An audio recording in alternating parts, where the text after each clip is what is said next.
बस्तर जिला के 78 श्रद्धालु मल्ला श्री रामलला दर्शन योजना के तहत जगदलपुर ले अयोध्या रवाना करेगी। बस्तर के सांसद महेश कश्यप समेत स्थानीय जन प्रतिनिधि मना मौजूद रहे। राज्य शासन के श्री रामलला दर्शन योजना के अंतर्गत बस्तर जिला के 87 श्रद्धालु मल्ला आज श्री रामलला के दर्शन पर जय श्री राम के उद्घोष के साथ में अयोध्या धाम रवाना करेगी। इस मौका में बस्तर के सांसद महेश कश्यप और अन्य जनप्रतिनिधि मन मौजूद रही हैं। स्थानीय टाउन हॉल परिसर में आयोजित कार्यक्रम में श्रद्धालु मल्ला बस में बिठा के रवाना करेगी। इसके दौरान श्रद्धालु मनों पर उमन पुष्प भेंट करके उमन के रामलला दर्शन योजना में शामिल होए पर उन बधाई घलो देगी। सांसद महेश कश्यप कही कि राज्य सरकार एक सेती रामलला दर्शन योजना के शुरुआत करे है। काबर की कौशल्या छत्तीसगढ़ की बेटी है और भगवान राम के ननिहाल छत्तीसगढ़ हवे। एक से यहाँ के जो भी श्रद्धालु है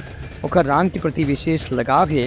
यही बात ला ध्यान में रख के राज्य सरकार रामलला दर्शन योजना के शुरुआत करे है। Bureau report Uttanga news.